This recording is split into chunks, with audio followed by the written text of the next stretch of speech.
أعوذ بالله من الشيطان الرجيم. بسم الله الرحمن الرحيم. والمحصنات من النساء إلا ما ملكت أيمانكم كتاب الله عليكم، وأحل لكم ما وراء ذلكم أن تبتغوا بأموالكم محصنين غير مسافحين، فما استمتعتم به منهن فآتوهن أجورهن فريضة، ولا جناح عليكم فيما تراضيتم به من بعد الفريضة، إن الله كان عليما حكيما. ومن لم يستطع منكم طولا أن ينكح المحصنات المؤمنات فمما ملكت أيمانكم من فتياتكم المؤمنات، والله أعلم بإيمانكم بعضكم من بعض، فانكحوهن بإذن أهلهن وآتوهن أجورهن بالمعروف محصنات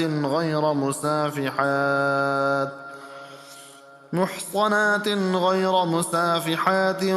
ولا متخذات أخدان، فإذا أحصن فإن أتين بفاحشة فعليهن نصف ما على المحصنات من العذاب،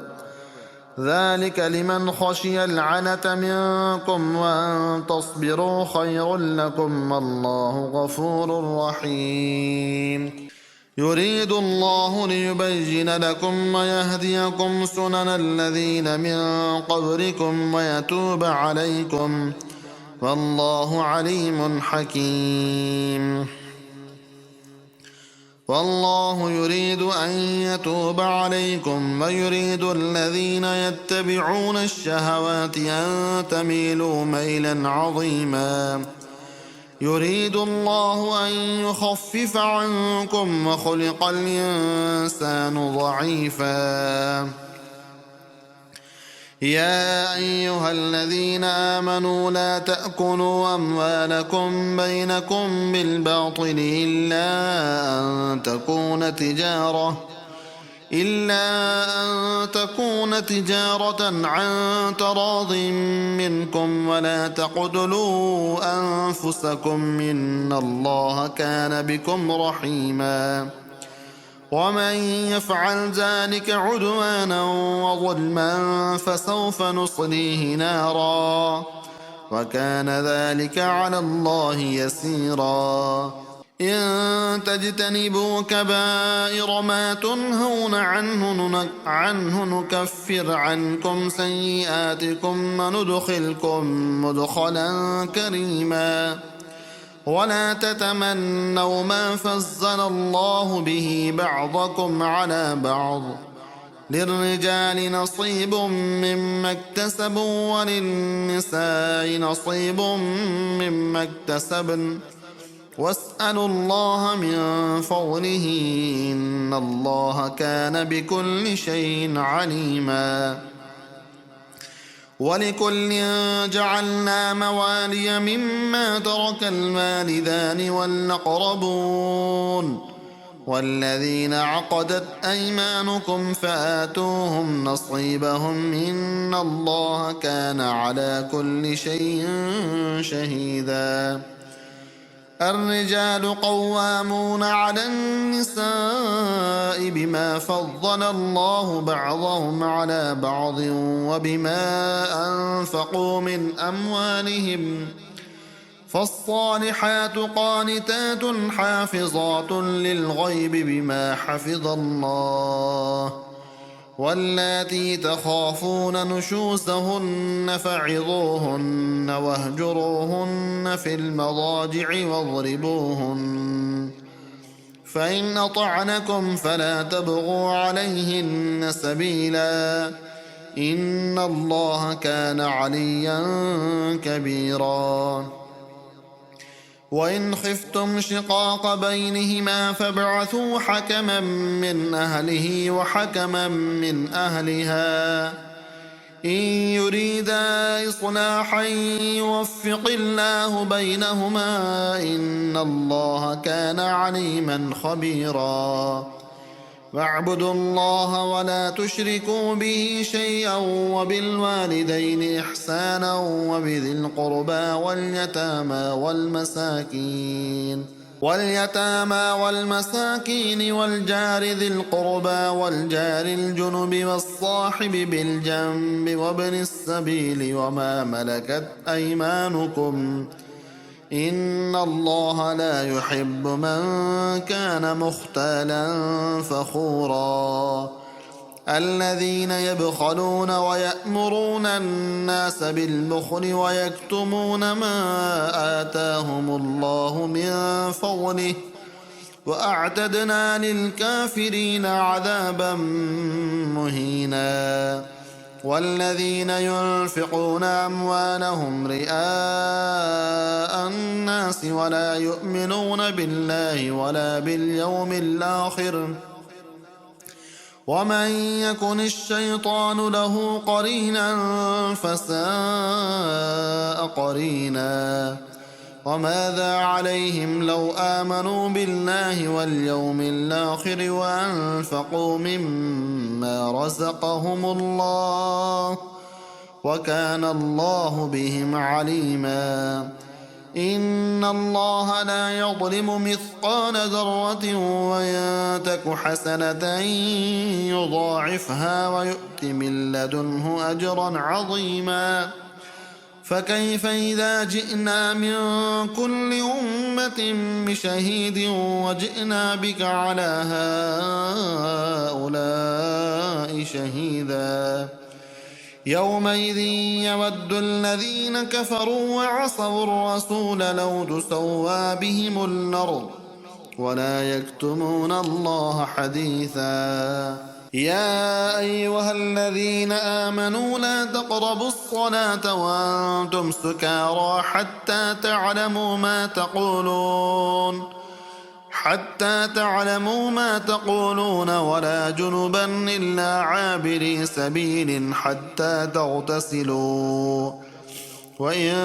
كنتم مرضى أو على سفر أو جاء أحد منكم من الغائط أو لامستم النساء فلم تجدوا ماء فتيمموا صعيدا طيبا فامسحوا بوجوهكم وأيديكم إن الله كان عفوا غفورا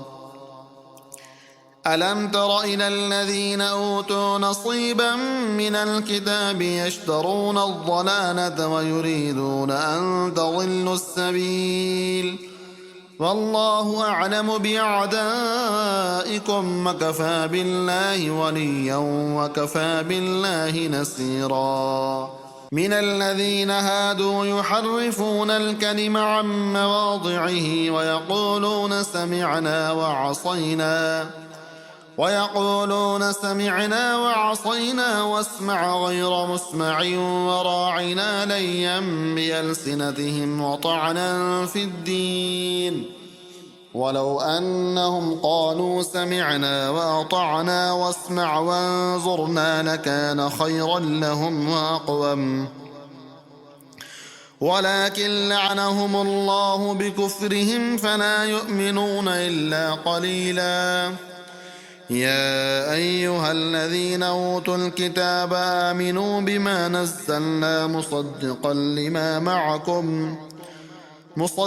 لما معكم من قبل أن نطمس وجوها فنردها على أدبارها أو نلعنهم كما لعنا أصحاب السبت وكان أمر الله مفعولا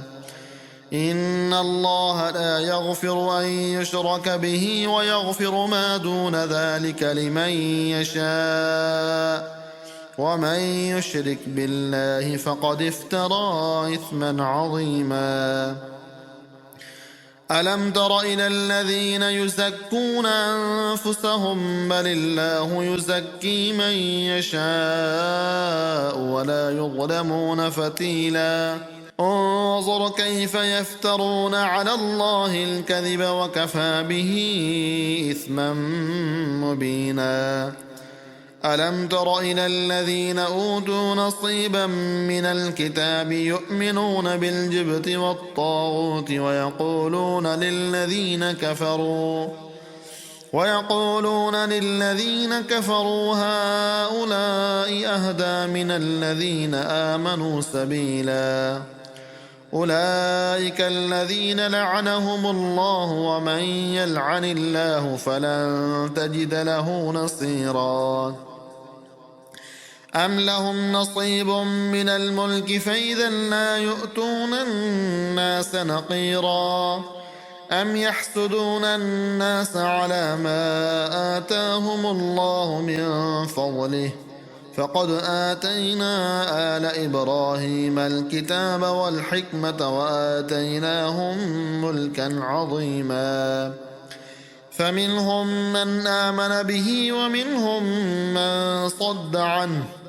وكفى بجهنم سعيرا. إن الذين كفروا بآياتنا سوف نصليهم نارا كلما نضجت جلودهم بدلناهم جلودا غيرها ليذوقوا العذاب إن الله كان عزيزا حكيما. والذين آمنوا وعملوا الصالحات سندخلهم جنات تجري من تحتها الأنهار خالدين فيها أبدا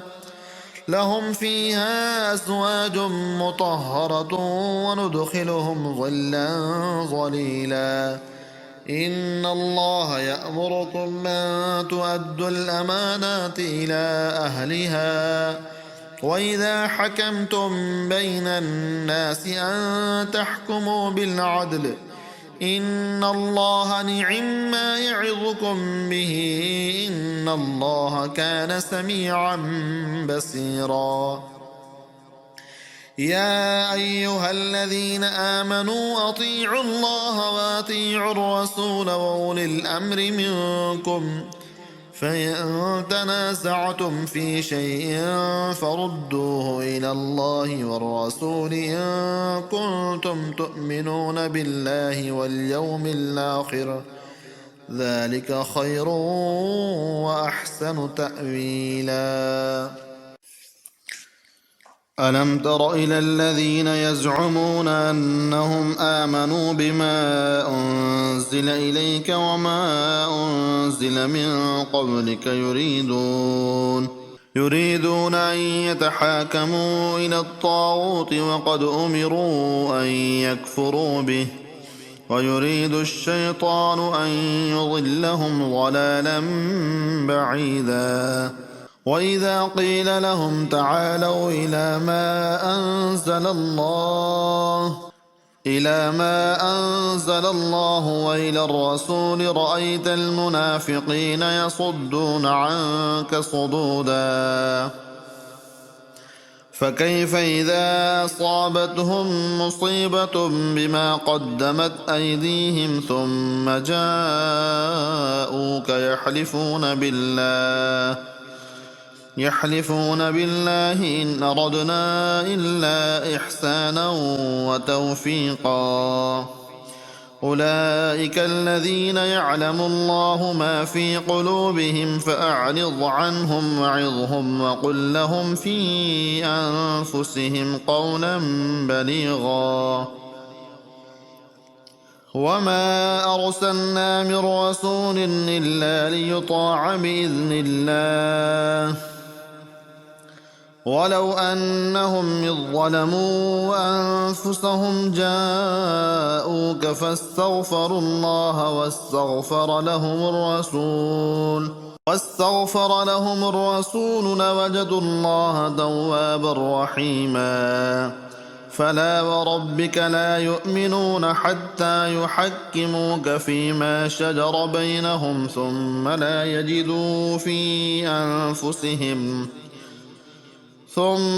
يجدوا في أنفسهم حرجا مما قضيت ويسلموا تسليما. ولو أنا كتبنا عليهم أن اقتلوا أنفسكم أو اخرجوا من دياركم ما فعلوه إلا قليل منهم ولو أنهم فعلوا ما يوعظون به لكان خيرا لهم وأشد تثبيتا وإذا لآتيناهم من لدنا أجرا عظيما ولهديناهم صراطا مستقيما. ومن يطع الله والرسول فأولئك مع الذين أنعم الله عليهم من النبيين والصديقين والشهداء والصالحين وحسن أولئك رفيقا. ذلك الفضل من الله وكفى بالله عليما. يا أيها الذين آمنوا خذوا حذركم فانفروا ثبات أو انفروا جميعا وإن منكم لمن ليبطئن فإن أصابتكم مصيبة قال قد أنعم الله علي إذ لم أكن معهم شهيدا. ولئن أصابكم فضل من الله ليقولن كأن لم تكن بينكم وبينه مودة يا ليتني كنت معهم فافوز فوزا عظيما. فليقاتل في سبيل الله الذين يشرون الحياة الدنيا بالآخرة ومن يقاتل في سبيل الله فيقتل أو يغلب فسوف نؤتيه أجرا عظيما. وما لكم لا تقاتلون في سبيل الله والمستضعفين من الرجال والنساء والولدان الذين يقولون ربنا أخرجنا من هذه القرية الظالم أهلها واجعل لنا من لدنك وليا واجعل لنا من لدنك نصيرا. الذين آمنوا يقاتلون في سبيل الله والذين كفروا يقاتلون في سبيل الطاغوت فقاتلوا أولياء الشيطان إن كيد الشيطان كان ضعيفا. ألم تر إلى الذين قيل لهم كفوا أيديكم وأقيموا الصلاة وآتوا الزكاة فلما كتب عليهم القتال إذا فريق منهم يخشون الناس كخشية الله أو أشد خشية فقالوا ربنا لم كتبت علينا القتال لولا أخرتنا إلى أجل قريب قل متاع الدنيا قليل والآخرة خير لمن اتقى ولا تظلمون فتيلا. أينما تكونوا يدرككم الموت ولو كنتم في بروج مشيدة وإن تصبهم حسنة يقولوا هذه من عند الله وإن تصبهم سيئة يقولوا هذه من عندك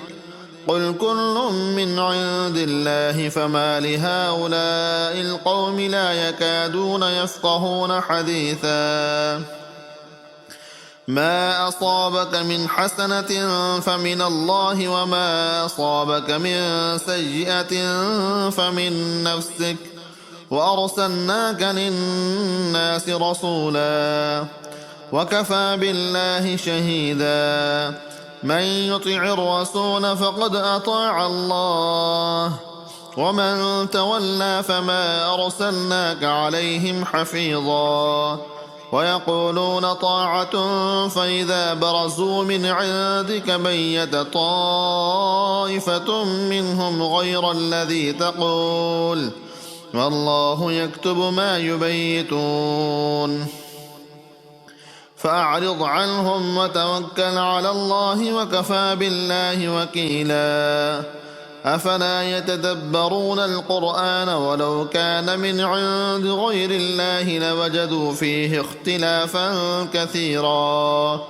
وإذا جاءهم أمر من الأمن أو الخوف أذاعوا به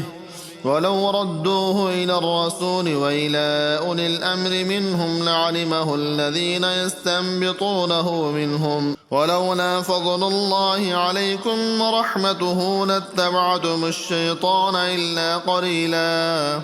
فقاتل في سبيل الله لا تكلف إلا نفسك وحرض المؤمنين عسى الله أن يكف بأس الذين كفروا والله أشد بأسا وأشد تنكيلا من يشفع شفاعة حسنة يكن له نصيب منها ومن يشفع شفاعة سيئة يكن له كفل منها وكان الله على كل شيء مقيتا وإذا حييتم بتحية فحيوا بأحسن منها أو ردوها إن الله كان على كل شيء حسيبا الله لا إله إلا هو ليجمعنكم إلى يوم القيامة لا ريب فيه ومن أصدق من الله حديثا فما لكم في المنافقين فئتين والله أركسهم بما كسبوا وتريدون أن تهدوا من أضل الله ومن يضلل الله فلن تجد له سبيلا ودوا لو تكفرون كما كفروا فتكونون سواء فلا تتخذوا منهم أولياء حتى يهاجروا في سبيل الله فإن تولوا فخذوهم واقتلوهم حيث وجدتموهم ولا تتخذوا منهم وليا ولا نصيرا إلا الذين يصلون إلى قوم بينكم وبينهم ميثاق أو جاءوكم حسرت صدورهم أن يقاتلوكم أو يقاتلوا قومهم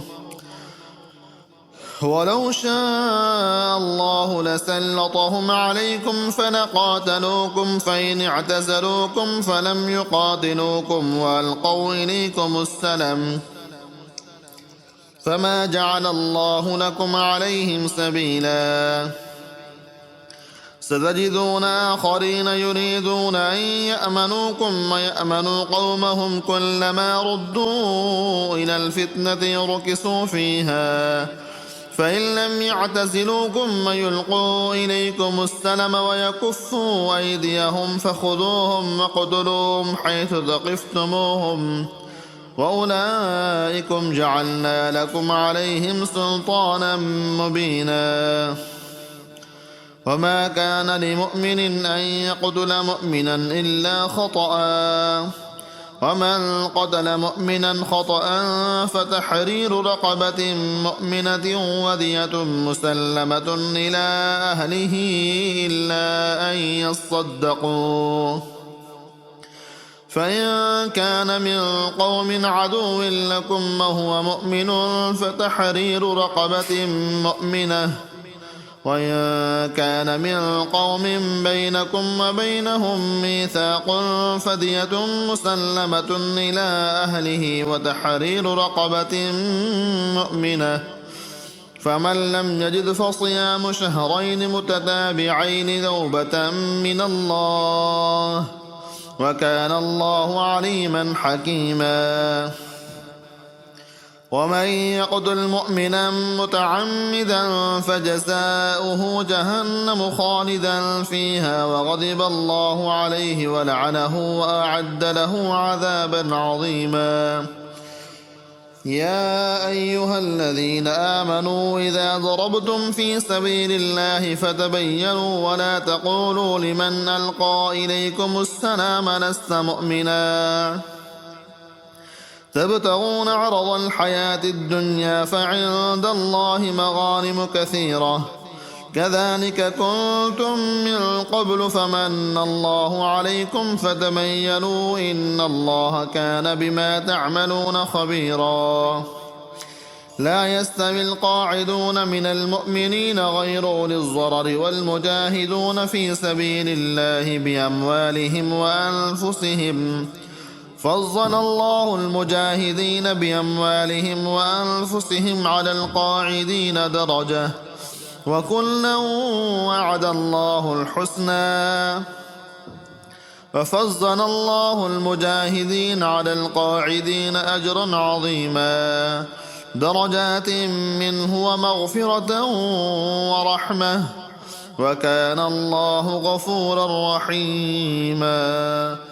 إن الذين توفاهم الملائكة ظالمي أنفسهم قالوا فيم كنتم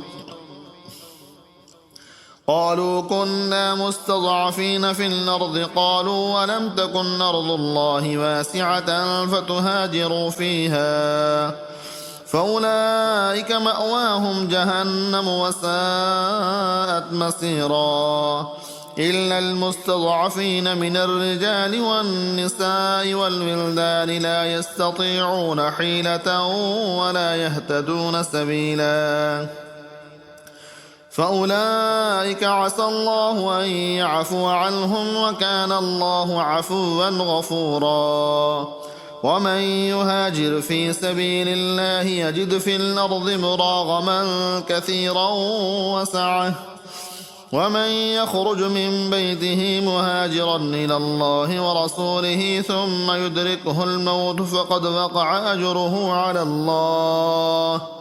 وكان الله غفورا رحيما وإذا ضربتم في الأرض فليس عليكم جناح أن تقصروا من الصلاة إن خفتم أن يفتنكم الذين كفروا إن الكافرين كانوا لكم عدوا مبينا وإذا كنت فيهم فأقمت لهم الصلاة فلتقم طائفة منهم معك وليأخذوا أسلحتهم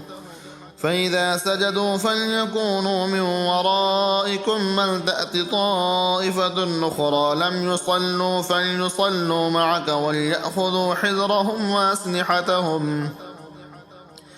ود الذين كفروا لو تغفلون عن أسلحتكم وأمتعتكم فيميلون عليكم ميلة واحدة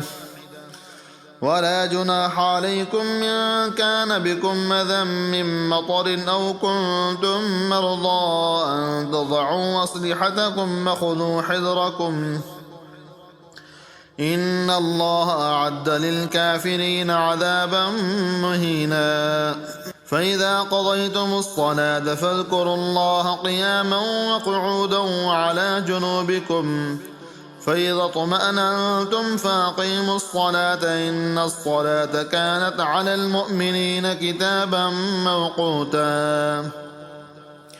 ولا تهنوا في ابتغاء القوم إن تكونوا تألمون فإنهم يألمون كما تألمون وترجون من الله ما لا يرجون وكان الله عليما حكيما إنا أنزلنا إليك الكتاب بالحق لتحكم بين الناس بما أراك الله ولا تكن للخائنين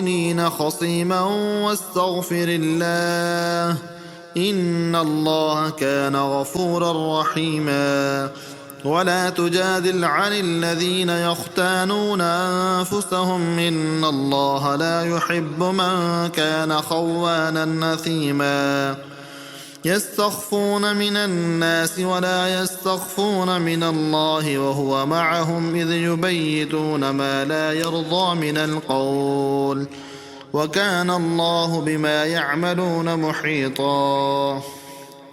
ها أنتم هؤلاء جادلتم عنهم في الحياة الدنيا فمن يجادل الله عنهم يوم القيامة أم من يكون عليهم وكيلا ومن يعمل سوءا أو يظلم نفسه ثم يستغفر الله يجد الله غفورا رحيما ومن يكسب إثما فإنما يكسبه على نفسه وكان الله عليما حكيما ومن يكسب خطيئة أو إثما ثم يرم به بريئا فقد احتمل بهتانا وإثما مبينا ولولا فضل الله عليك ورحمته لهمت طائفة منهم أن يضلوك وما يضلون إلا أنفسهم وما يضرونك من شيء وأنزل الله عليك الكتاب والحكمة وعلمك ما لم تكن تعلم وكان فضل الله عليك عظيما لا خير في كثير من نجواهم إلا من أمر بصدقة أو معروف أو إصلاح بين الناس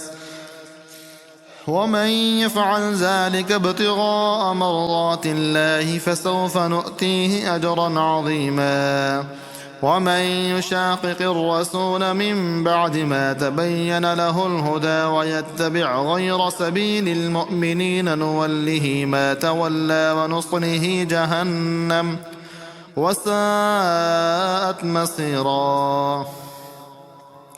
إن الله لا يغفر أن يشرك به ويغفر ما دون ذلك لمن يشاء ومن يشرك بالله فقد ضل ضلالا بعيدا إن يدعون من دونه إلا إناثا وإن يدعون إلا شيطانا مريدا لعنه الله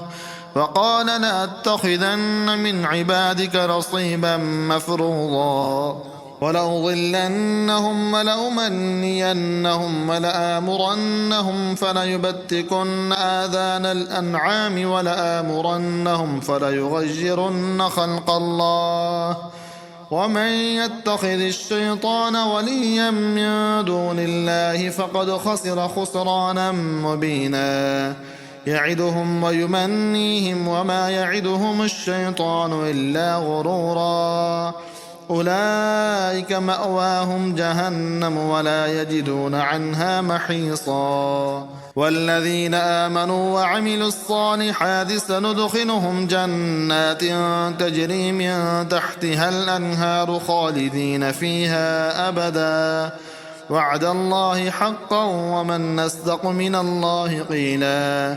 ليس بأمانيكم ولا أماني أهل الكتاب من يعمل سوءا يجز به ولا يجد له من دون الله وليا ولا نصيرا ومن يعمل من الصالحات من ذكر أو أنثى وهو مؤمن فأولئك يدخلون الجنة ولا يظلمون نقيرا ومن أحسن دينا ممن أسلم وجهه لله وهو محسن واتبع ملة إبراهيم حنيفا واتخذ الله إبراهيم خليلا ولله ما في السماوات وما في الأرض وكان الله بكل شيء محيطا ويستفتونك في النساء قل الله يفتيكم فيهن وما يتلى عليكم في الكتاب في يتامى النساء اللاتي لا تؤتونهن ما كتب لهن وترغبون أن تنكحوهن والمستضعفين من الولدان وأن تقوموا لليتامى بالقسط وما تفعلوا من خير فإن الله كان به عليما وإن امرأة خافت من بعلها نشوزا أو إعراضا فلا جناح عليهما أن يصلحا بينهما صلحا والصلح خير وأحضرت الأنفس الشح وإن تحسنوا وتتقوا فإن الله كان بما تعملون خبيرا ولن تستطيعوا أن تعدلوا بين النساء ولو حرصتم فلا تميلوا كل الميل فتذروها كالمعلقة وإن تصلحوا وتتقوا فإن الله كان غفورا رحيما وإن يتفرقا يغن الله كلا من سعته وكان الله واسعا حكيما ولله ما في السماوات وما في الأرض ولقد وصينا الذين أوتوا الكتاب من قبلكم وإياكم أن اتقوا الله وإن تكفروا فإن لله ما في السماوات وما في الأرض وكان الله غنيا حميدا ولله ما في السماوات وما في الأرض وكفى بالله وكيلا إن يشأ يذهبكم أيها الناس ويأت بآخرين وكان الله على ذلك قديرا من كان يريد ثواب الدنيا فعند الله ثواب الدنيا والآخرة وكان الله سميعا بصيرا يا أيها الذين آمنوا كونوا قوامين بالقسط شهداء لله ولو على أنفسكم بالوالدين والأقربين إن يكن غنيا أو فقيرا فالله أولى بهما فلا تتبعوا الهوى أن تعدلوا وإن تلهوا أو تعرضوا فإن الله كان بما تعملون خبيرا يا أيها الذين آمنوا بالله ورسوله والكتاب الذي نزل على رسوله والكتاب الذي أنزل من قبل ومن يكفر بالله وملائكته وكتبه ورسله واليوم الآخر فقد ضل ضلالا بعيدا إن الذين آمنوا ثم كفروا ثم آمنوا ثم كفروا ثم ازدادوا كفرا لم يكن الله ليغفر لهم ولا ليهديهم سبيلا بشر المنافقين بأن لهم عذابا أليما الذين يتخذون الكافرين أولياء من دون المؤمنين أيبتغون عندهم العزة فإن العزة لله جميعا وقد نزل عليكم في الكتاب أن إذا سمعتم آيات الله يكفر بها ويستهزأ بها فلا تقعدوا معهم حتى يخوضوا في حديث غيره إنكم إذا مثلهم إن الله جامع المنافقين والكافرين في جهنم جميعا الذين يتربصون بكم فإن كان لكم فتح من الله قالوا ولم نكن معكم وإن كان للكافرين نصيب قالوا ولم نستحوذ عليكم ونمنعكم من المؤمنين فالله يحكم بينكم يوم القيامة ولن يجعل الله للكافرين على المؤمنين سبيلا إن المنافقين يخادعون الله وهو خادعهم وإذا قاموا إلى الصلاة قاموا كسالى يراءون الناس ولا يذكرون الله إلا قليلا مذبذبين بين ذلك لا إله هؤلاء ولا إله هؤلاء ومن يضلل الله فلن تجد له سبيلا يا أيها الذين آمنوا لا تتخذوا الكافرين أولياء من دون المؤمنين أتريدون أن تجعلوا لله عليكم سلطانا مبينا إن المنافقين في الدرك الأسفل من النار ولن تجد لهم نصيرا إلا الذين تابوا وأصلحوا واعتصموا بالله وأخلصوا دينهم لله فأولئك مع المؤمنين وسوف يؤتي الله المؤمنين أجرا عظيما ما يفعل الله بعذابكم إن شكرتم وآمنتم وكان الله شاكرا عليما.